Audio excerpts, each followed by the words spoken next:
But coming up next is going to be Trifecta and Counter Logic Gaming.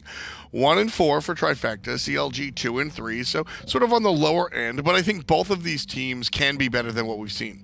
I think so. I think the addition of Stanford Soccer now for Trifecta, replacing Mask, has the potential to go the distance as long as that they keep doing their own identity, not trying to really match other teams that because they have a very unique style. It's all up to Paul in that mid lane for Trifecta, whereas CLG, they're very diverse. They have a lot of flexibility in their picks, a lot of aggression with some of their styles. Their side lane specifically, whether it's going to be fineokay, whether it's going to be Snoopy, or even in the mid lane for Hurriwind.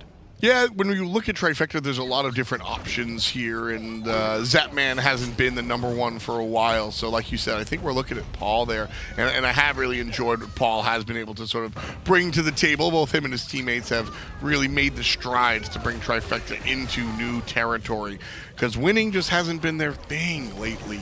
I think they were a little bit hotter earlier on. Losing Mask was certainly a really big deal, but you know he takes a step away from the game, and we thank him for his time. But just Trifecta with the change, Stanford Soccer, nothing against him. I just don't think that this is a Trifecta team that really has legs for this fall split. What I want to see out of their matches is I want to see them consistently improve.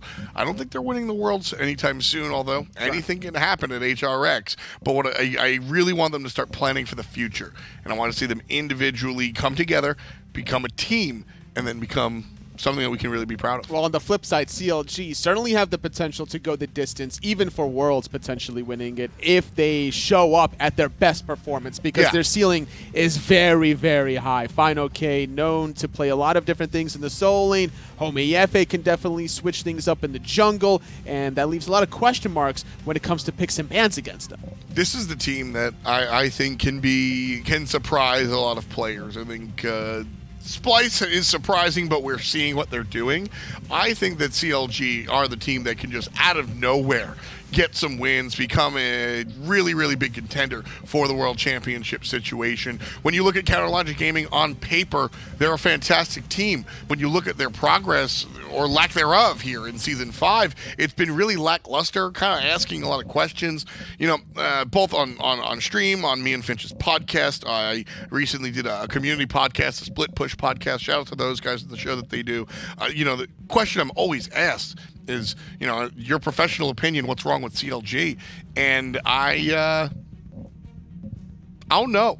That the CLG is an enigma to me. There's so much talent there, Toli. What's your take on the blue and white? I think I agree with you. The talent is there. It just depends on what day that they're playing, if it's going to be the day that they play at the highest or the day that they're playing average, because Jigz is usually the frontliner, and he makes up the plays a lot. Hurriwind can pop off at any given moment. If he has that confidence, he's going to be able to dive into the back line. Sometimes Homiefe gets a little bit ahead of himself with his flexibility of the God Pool. We'll see if that's going to show up in Game 1 for picks and bans, but I need to see more consistency out of them. So what you're saying is you don't know either. Get an identity. They need an identity because they have too many identities right now. That's what fair. That's what their strengths and weaknesses are at the same time. Kind of focus down. We'll get into picks and bans real quick, but we'll continue the conversation. I think that CLG, now that we're in the fall split, you know, I think I can kind of hindsight's 2020, and I think we can look back, and I think looking back kind of shows us, you know, the CLG's issue, where I think you nailed it. Get that identity. We saw something similar, I think, with Obey, where Obey through Season 5 was a very interesting team. They weren't able to really find their footing, new members or whatnot, and we're just trying different things. Come in the fall split, they go, what if we just feed the mid laner? And it's working out for them. That's what I want from CLG as well. Not necessarily feed Hurriwind, but like Anatoly said, find a strategy and stick to it, rather than spreading out and trying Ravana jungle or trying tanks or trying just find something that works. Hurriwind has looked nice. Give him perhaps the Giannis. But Trifecta, Pele is going to be the first pick here one more time, and we'll see how they work with the Assassin. The Polynesian right there, Pele. It really fits the theme that's going on here today in North American Week number 4. Honor and Ratatasker surprisingly being banned away, which leaves Freya open for CLG if they wanted to, but I think they'd rather give it to Trifecta to find a counter. Well, the Serqet and the Morrigan are going to be picked up here for Counter Logic Gaming. The Morrigan, whether it's in the middle lane or other places, it's going to be a nice look here. She can take away Pele, she can take away the Ram, or rather turn into and give her team that as well. But Trifecta, they've got both Pele and Freya. A lot of powerful offensive characters. And the Ram to be able to match the Freya's late game. So no matter who's playing the Ram, probably Zapman, the damage is certainly going to be there. I like the magical and physical mix, but they need more control now. Not really seeing it quite yet out of Trifecta. So as we get to our second round of bans, very interesting to note the first round of bans is Honor banned out off the rip. So CLG now thinking about their second ban, it will be the Fafnir. They see Pele, Ram, and Freya, and yeah, I want to take Coerce out of the conversation as well. Absolutely. The double physical magical 100 combination, you don't want that extra attack speed. You can still go for Shogun's Kusari if your Trifecta's NeiruMah in that support role, but dealing with Jigz' Terra, he's been really annoying to deal with. And I think that Trifecta have to find a way to shut down the engages from Jigz or create their own before Jigz starts it off himself. Loving the bans here in the Trifecta already. Keeping Bologna out of the hands of CLG's fineokay. Not going to want to be able to get disarmed. And the Kuzenbo not going to want to be able to deal with any of the reflective damage that the Shellmaster gives you because of the basic attack-oriented nature of Trifecta's draft. CLG just focusing on some supports, and Ho-Yi is going to be their hunter of choice. Smart Kuzenbo ban, knowing fineokay, he loves this pick. Yes, although it could still be Terra Soul Lane if Jigz doesn't really want it. Geb is a great selection to keep those late-game hunters alive, provides the control you really need. But in the Soul Lane, we're going to need to see probably another okay, so it's Pele solo lane, Robin in the jungle for Sam. And we saw Pele, the first time we saw Pele in competitive play, it was Deathwalker who played her over there in the solo lane. Scream just put on a fantastic performance in the jungle. But one more time, we'll see her in that short side. Baron Samedi, the selection here for CLG. 10th pick, Baron Samedi here for CLG. Okay. What a world. Feels good, man, for CLG after this one. I like the composition, honestly, between Serqet for Homie. You got the Ho-Yi and the Morrigan. Hurriwind is known to be aggressive as well. I don't see how Trifecta can really exploit this unless they group up and pick off CLG one by one. Yep, it's going to be a tough one. Trifecta, though, they do have a lot of power in their composition. So will it be powerful enough to win the game? That's what we'll ask you guys out there in Mixer. CLG be able to just leverage their a little bit more traditional composition and find the victory here. And I think CLG should be able to, honestly. Given the track record between these two teams, CLG has been known to just find more victories over across the board between spring and summer. I like CLG's chances. Trifecta need to hold out for the late game. Well, we've got the game ready. Trifecta, CLG, it's on the way. Let's talk to the commentators right about now. Thanks, Tom. Thanks, Toli. Great job on the desk, as always. Trifecta up against CLG. And Taco, this is an important match. We're in the back half of the split now. A chance for Trifecta to kind of prove maybe they're not down there towards the bottom end, even with some of the roster shakeups that they had, to try and get back towards the middle of the pack, because it can change your placement stage matchups. See, here's the thing, though, Finch. You're talking about Trifecta, and I'm looking at CLG for this one. I think a lot of people have started really giving some serious consideration towards Splice possibly being one of the top 3 teams in North America, if not second best right now. And you know what? We haven't really heard a whole lot about CLG for quite some time here. Speaking of which, Paul nearly getting the best of Hurriwind there in the mid lane. Both of them are going to exchange a pretty penny of their health. And we'll talk about this Pele in the solo lane in just a minute out there, chat. But Taco, you're right. For both of these teams, it's important. If CLG thinks they can have that number 2 spot, if they're a space station level squad, then they got to win this set, plain and simple. You got to win sets like this. If they don't, then I think that discussion is over for them. I think they don't have that anymore.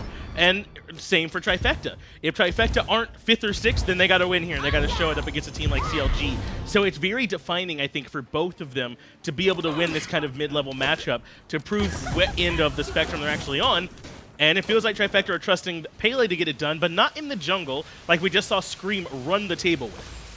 Nah, Jungle Pele looked like it might have been pretty good for competitive. Yeah, look like some things might work. Scream seemed like he really got the ball rolling on that one, but solo Pele is something that we haven't actually had a chance to see anyone really have much success on it. I think the only other person who's really given it much experimentation would probably be Deathwalker in that rival set, but that didn't really come to fruition for him. So still a lot of question marks, I think, circling around this Pele and where exactly she fits in best for the competitive meta, but knowing the pros, they'll always find some way around things.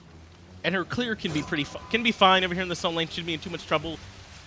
She's probably not going to be looking too much to try and box it out, as it looks like the wave pressure being stalled a bit over here on the duo lane side. And we saw it before, right? It was like the soul leader into the Glad Shield later on to try and give her as much sustain as possible, make it so difficult to try and take her down. I'm curious if we're going to see the same thing from Scary D. He's rushed boots here. Do you think he wants to go more defensive, or is this about power from this Pele in the solo? I would probably guess that he's headed in the heavy sustain direction. That seems to be a very popular theme amongst Pele right now, but could be a lot of aggression going on over here in this duo lane. Trifecta is trying to slow down the pacing of this push, and they want to make sure that they still can maintain somewhat reasonable control over their duo lane to at least prevent CLG from invading their jungle so freely, but having the Geb this early on, it just poses its own slew of issues. It doesn't feel good at like the 25-minute mark to have Geb, but we ain't there yet. You know, right now it can feel a little bit rough as Neil actually gets caught out by the ricochet root. Gonna land from Jigz as well into the stun, but it is a tanky Geb, so it's not that easy. Very low is Neil, the Crow is on him, and Snoopy finds first blood for CLG. Check out Paul on the backside though. That was an ambush directly on top of Paul pretty much, so it turns out that Hurriwind's gonna be able to bail out Homiefe, no problem. But CLG, not only do they find the pick onto Neil, now they're able to invade the red buff. Now they have the timers. They're still giving chase as well. Sam for Soccer and Zapman could very likely end up getting caught out here. They are going to be slowed, but Sam finds one of his own. They're able to barely reposition with the roll and the overhead kick, and they make it right on out of there. But you're right, Taco. That is a ton of pressure CLG now have on that duo side of the map. They've stripped away the buffs. They found the kill to set Neil behind. Scary D might be in some trouble, too. Even Pele, not fast enough underneath the tower. Can't find her way out, and fineokay gets the second for CLG. Just no chance of escape there for Scary D. Already expended the ultimate, I think, to aggress into fineokay, and just was not expecting that life of the party to be such a quick turnaround. Probably hoped to burst him down before, and then that just... the cookie crumbles sometimes. That is going to be the case. Now, we might get a chance to see one of Pele's other strengths. She is rather fast, so she might be able to get back to lane a little faster than some others, but no teleport this time. She'd already had, or Scary D had already had to use it earlier on, so not available to. That was a pretty significant pick, though, for CLG to find, because if fineokay is winning in solo lane, then that's going to give even less options for Sam for Soccer to try and alleviate pressure from duo for it. He can't afford to just be ganking solo when he knows that his duo lane is already losing contest over their jungle buffs, and it just spreads Sam really thin across the map, and he's already struggling for farm, as you can tell, still sitting at level 4 here in comparison to Homiefe, who'll probably be ticking level 6 any second now. That's a great point. It can be tough enough sometimes with the jungler to try and keep one lane relevant as both Cobra's kiss off the mark there from Homie, so Paul will very calmly turn around, and that could have been a kill because there's no beads there for Paul. Yes, Valkyrie's discretion could have been used as well, but if Homie could have locked him down in that CC chain first, maybe he had him. Those are the kind of Cobra's kisses, though, you've got to be hitting every single time. Homiefe, I love the initiative that he took there to act on his own, but if he connects that too, there's no chance for Paul to survive there. He has no beats, would have to be forced out of his ultimate, and in fact now fineokay is going to get forced out of the life of the party. It's Sam for Soccer though, who's low. Mystic Rush to try and trade overhead kick is good as well. Scary D will make it a 1-for-1. Sam for fineokay, and it is nice to slow down that Baron over in the solo lane as they make a good trade, but now turning our attention to mid lane. Paul could be in some trouble too. Earth and Fury hits 2. Cataclysm is nice for the stun, and Paul will indeed be able to retreat. For now, still sitting incredibly low here, but that could not have been better played by NeiruMah. Perfect Cataclysm timing just to further ensure the life of his mid laner. And now, though, with that play having been made, the real reason why CLG were looking for it was to look for invades after the fact. Zapman, though, in a whole world of trouble here, forced into the Astral Barrage. Snoopy might still be planning to stick around, though, and look for him on the Ricochet. Maybe, but Snoopy looks like he can't find a way to line it up. Ricochet waiting, but there was no way he could find it. Jigz is rotating over, so Zap, I like it. And it's hard to get that discipline from Zap sometimes, but it looks like he is going to back here and make sure he comes back out fully healthy and not gift anything over to Snoopy in the duo lane. Smart by Zap as well to Yes. just wait out the full duration of the Sunbreaker and not stick around much longer. If he had, Ricochet might have been available just a bit sooner here. And speaking of which, Hurriwind now might not be able to survive underneath this tower. No, in fact, that's going to be a quick cleanup there for Sanford Soccer. Freya Robin will do that for you. Fix that face and send him back to base. Hurriwind, we'll see you in 10 seconds, buddy, as Paul trying to make sure he can keep Trifecta relevant throughout this early game. Same for Sanford Soccer, who's had some impact in solo lane, now helping out this mid lane. And we just saw Zapman, through some patience, make sure he's able to stay even up against Snoopy. So it's not all doom and gloom for Trifecta at all. Keep in mind, though, Trifecta are still the ones being forced into the responder position right now. They are constantly just waiting to see what CLG does first and then looking to see where they can find a counter gank or even just a hard disengage. I think that CLG, they recognize how much pressure they have early on, especially after fineokay got that solo kill, but might have dissipated just a little bit there after that return kill that Sam helped Scary D find. It was perfect for the solo lane matchup because Sam dies, but Fine dies, and Scary D can farm. But it did hurt Sam for Soccer as Homie got a little bit ahead of him. But they've normalized that a little bit with this blue buff steal that just came through. They're trying to find a way to get Sam caught up after he boosted Scary D. But you talked about how it's CLG who are the ones that are the initiators. Maybe that's not too big a surprise with the Freya, Geb, and the Ram on the side of Trifecta. It's what CLG need to be doing right now. Just steady appliance of pressure is all it really takes. And now, considering that the solo lane seems to be more heavily in Scary D's favor, it's probably in CLG Gaming's best interest to just take a heavy, aggressive route towards Trifecta's duo and mid lane. I want to see a little bit more application of this Morrigan onto the Freya. I think that if one Ravana transformation combined alongside of Homiefe with the Serqet is going to be more than enough damage to bring down Paul. The main problem is just working around NeiruMah, because right now NeiruMah is on heavy babysitter duty. But I think that CLG can find an opening. I think you're right, though. The Geb does complicate things a bit, right? With the Cataclysm, with the Geb shield, the shockwaves, too. Particularly for Homie on this Serqet. Geb can, in a lot of ways, slow down what he likes to do. Can be the thing that stops the poison from spreading from Last Breath and getting the kill. Or Disruptor trying to find the Deathbane with Shockwave. So Homie's really got to pick his spots. Hurry should have an opportunity, though, to be aggressive in a moment. Once the beads come back up, he'll feel safer to use the ult. But it's fineokay who's in trouble. The knockup lands. All the hits from the ultimate land, too, and it's still not enough. fineokay makes it out of there. Incredible that they chose not to commit any further. Scary D still looking for more, maybe, but Fine will manage to get out just in time as Jigz eats a nice little chunk of his health there from Paul. Good whoop into the 1-proc damage, and that's exactly what you're looking for out of the Freya, except hopefully on as squishy as the game progresses, but of course, if the only member in the mid lane is Jigz, who else does Paul really have to target? But I'm with you. I think they should have went on that tier 1 dive. Maybe they didn't know where Homie and Hurriwind was. You do have that observer view, and that gives a lot more information. And maybe that's what limited them there, but they couldn't find anything on the fineokay, and they give up on it. But they're going to try for the blue buff steal again, but this time Homiefe is here.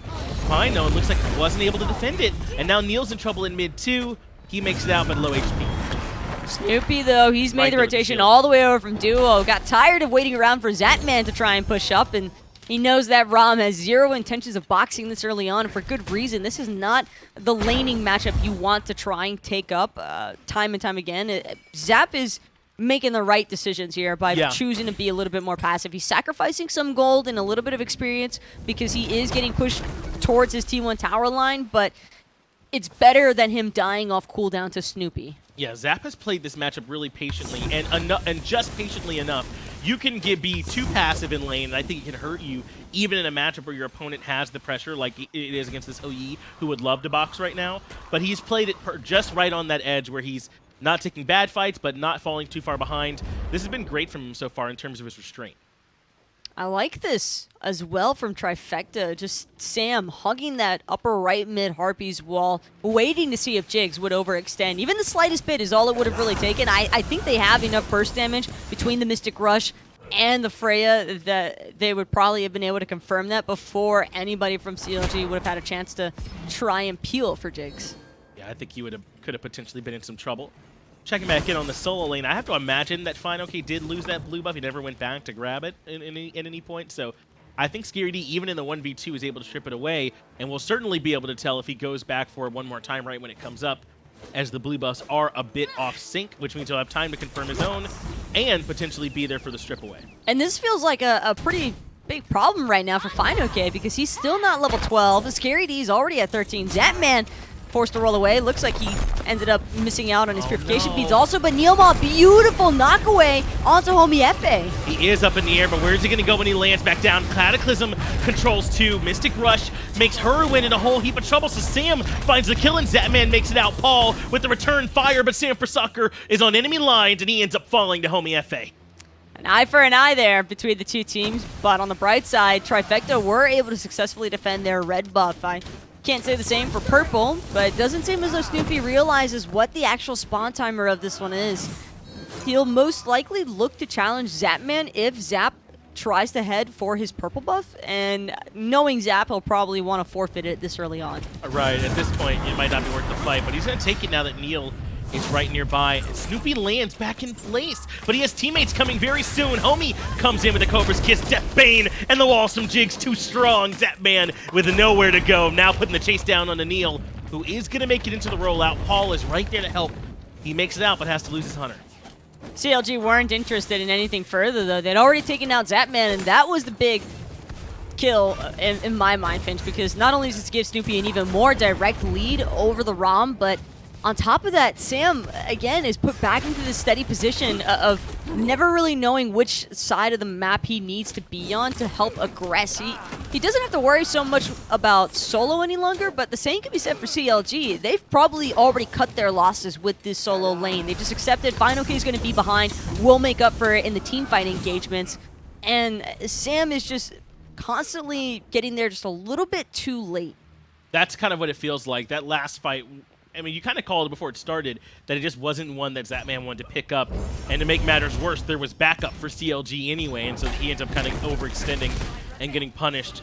But the solo lane is also in some trouble too. Fine, can't seem to find the blue buff, and now Zapman under duress again. Homie is going to stick on this ROM and cause problems. Neil will be here when he lands to provide a shield. Cataclysm, I like the timing, but no one was in range, but it might not matter. Zapman makes it out of there, avoids the ricochet, and will live thanks to Neil. Great job there by the Geb. At least Neil's been able to make it more often than not to try and help out Zap there, but especially knowing that Zap didn't have his purification beads just a little bit longer, that was a huge saving play there from Neil because Zap doesn't get punished for that cooldown. That's so important as Zapman makes it back out. And I like the idea. It might have looked like Neil kind of cataclysmed early and didn't find much there, but he cataclysmed at the right timing. If he'd waited any longer, he wouldn't have been able to get there in time for Zap, so I at least like where his head was at on that one and ends up creating enough space for him to make it out.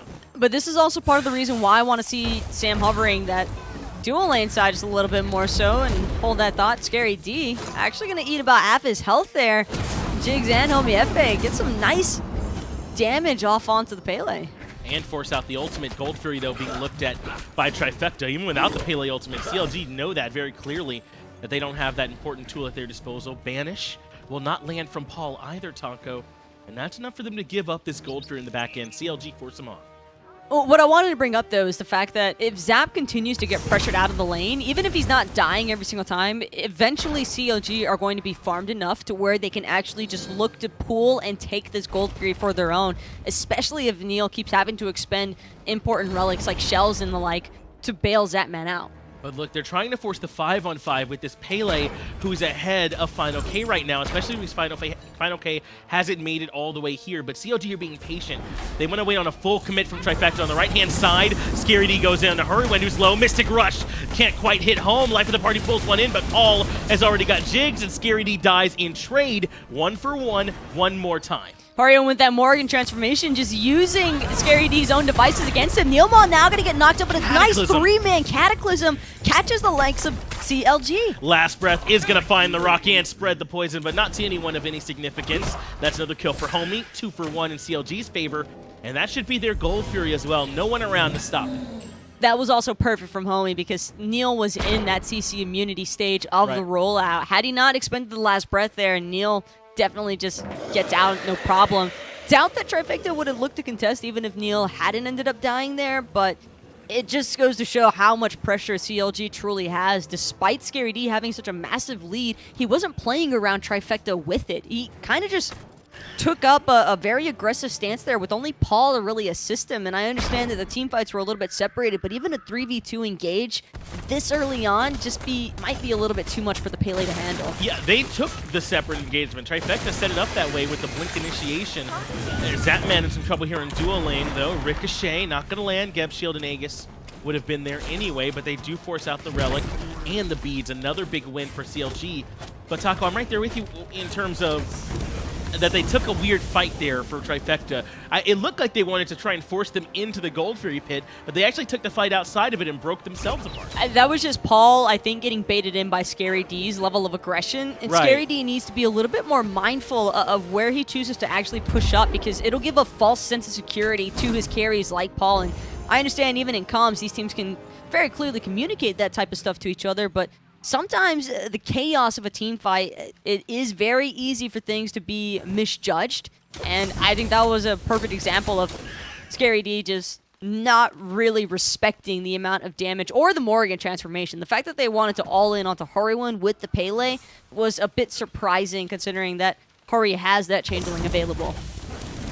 Now, the lead is favoring CLG on the back of that. They're not up to 7-4 in the kills, but 2,400 gold as well, and about the same amount for experience. That's certainly not the end of the world. You know, you wouldn't start a letter off with that as the first thing you wrote down, but it is somewhat significant. That does mean that the pacing is favoring CLG just a little bit, and Trifecta have to at least be mindful of it, but they could certainly still fight into that. Homie as well has done a great job of just making sure that Zapman doesn't get to enjoy Smite this match. He has been all over that dual lane. And I am a little bit surprised that Sam hasn't tried to hover that territory more often. Right. Kind of just expecting Zapman to get ganked in advance, because that has felt like what's been happening the entire time. Zap's not even overextending by any means. He's just been trying to wait for the creeps to push in as far as possible to these tower lines, and still CLG just consistently harassing him. And the way that they punished that was by their lead in solo, right? Scary D got ahead of fineokay because there was no jungle presence there. Around the Gold Fury fight would have been where they did it, but they didn't fight it correctly.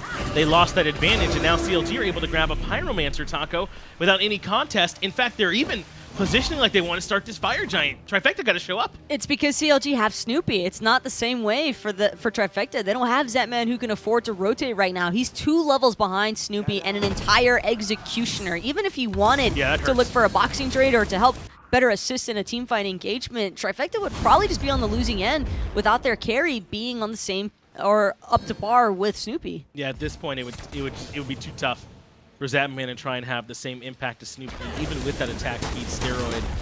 They're going to have to try and bide their time a little bit longer. CLG do force the issue with the Pyromancer. They grabbed that last Gold Fury, yes, but they couldn't comfortably do the Fire Giant. They aren't able to force down the towers. So at this point, Trifecta can kind of hold on, right? They're probably not going to lose too much more unless they overcommit themselves to a fight they can't take and try and get Zapman back to relevant.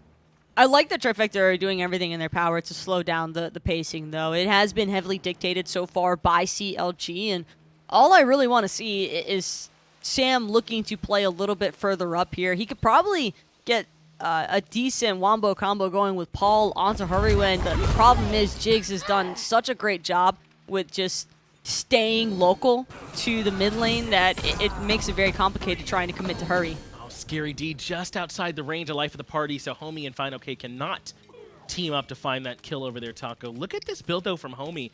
I feel like we don't often see the bombas coming through for the junglers. We see a lot like on like Morrigan's, that sort of thing. But between that and the Wingblade, he will be zooming. Oof. And that's a huge ricochet. Zapman had to use the beads to get away. Snoopy has the ult over the wall to force out Aegis, too. Zapman will live, but it costs him all his relics. That looked like a double triple bounce, perhaps. Might have connected hurts there onto Zap. Just beautiful from... I don't think you could have asked for more out of Snoopy on that ricochet. It gets both of Zap's relics, and now with the Gold Fury soon to respawn, that was the worst timing possible for Zap to lose both of his relics. That's going to make Trifecta's defensive positioning around this Gold Fury all the more stressful, because Neil will probably have to look to play Protection Man for Zapman, but I'm not sure he can keep Homiefe away from this ROM without relics. It might not even be Zapman they have to protect. This Gold Fury being eyed by CLG, but they're not ready to start it up just yet. but it is on the map when they are ready to turn their attention there.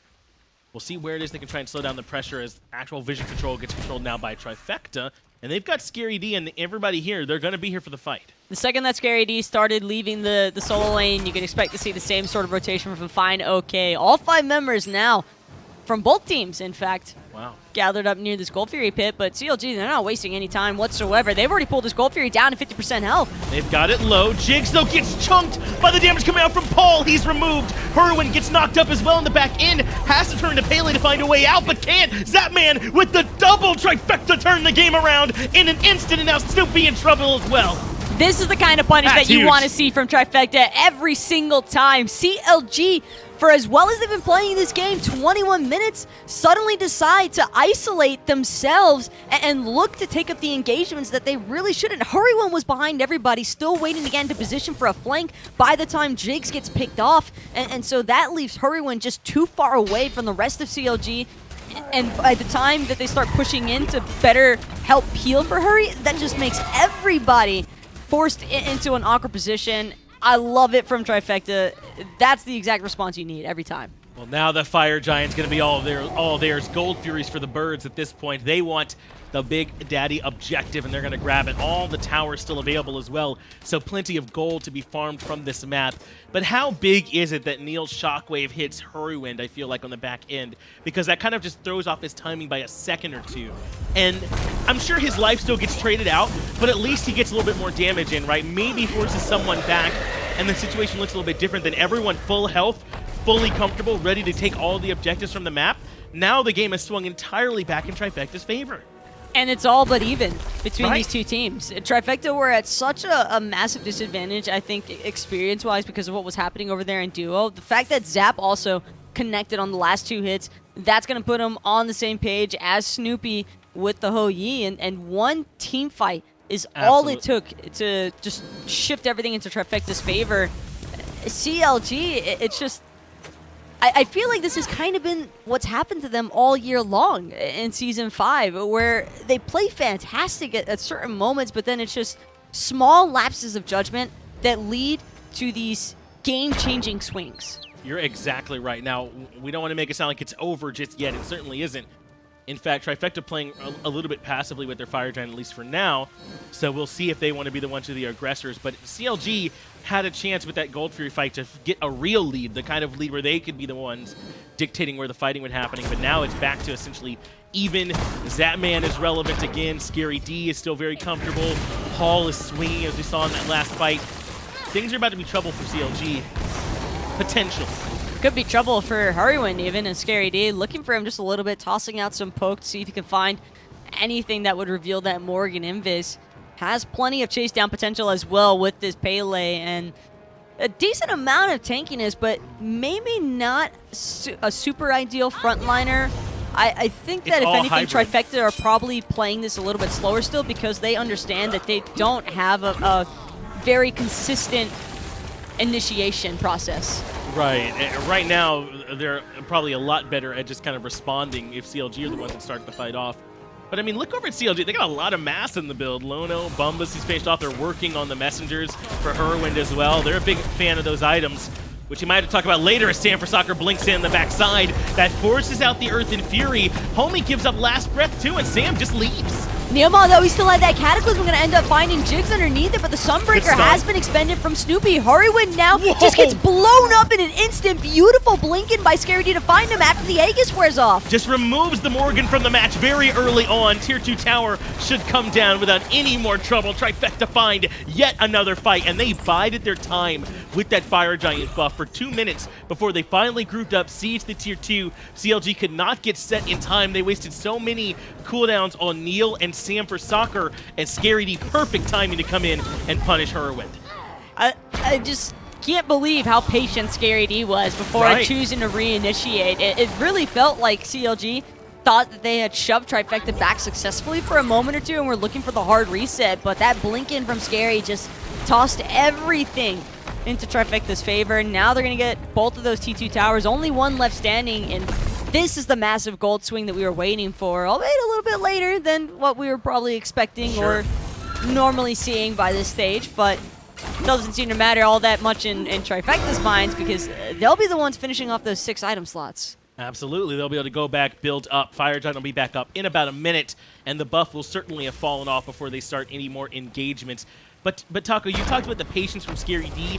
I think Trifecta's been patient all game long.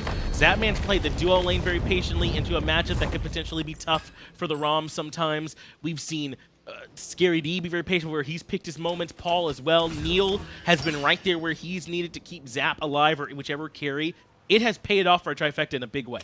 And the other problem, too, is that these shields are just causing so many different issues because the second that CLG, their composition is probably geared a little bit more towards single target. And the problem with that is that's exactly what Gev is best at dealing with. It is just shielding somebody and then using the shell after the fact if you still need a little bit further peel and disengage. I think that CLG have to do a little bit of a better job with their target selection here because it's been about Trifecta just blowing up Hurriwind before he really has a chance to participate in the engagement. Banish lands onto Homie. He uses beads at the tail end of it, but he's already been significantly chunked.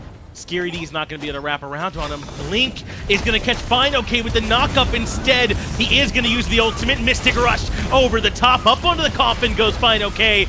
But the snipes coming out from Zapman are just too good. Trifecta find one more kill now. Jigz in a whole heap of trouble. He's been knocked up too. Make it 2 for Trifecta. That's already a quick and easy one. And Hurriwind looking to join the body count. Zapman still rolling forward, trying to find Homiefe in the backside, but Homie will be able to get away for now. Final T2 won't stand a chance here. I'm not even sure the Phoenix will be left standing, Finch, because Trifecta are just on an absolute tear right now into CLG's defenses. No, there's no way for CLG to try and stand up against all this damage. I mean, Freya and the Pele and the Ram all in the late game at this point. They're just swinging too hard, and the lockdown from everyone else is coming in thanks to Neil and Sam for Soccer. Trifecta positioning like they just want to take this game right here, though. Homiefe gets control, doesn't have beads, remember. Sanford Soccer forces him out, and they are going to move right into the Titan room. Scary D has Snoopy controlled on the back end, but they can't go all the way in. Not yet, Taco. Instead, Trifecta are going to regroup. They've been patient all game. Be patient now. Close but no cigar just yet for CLG.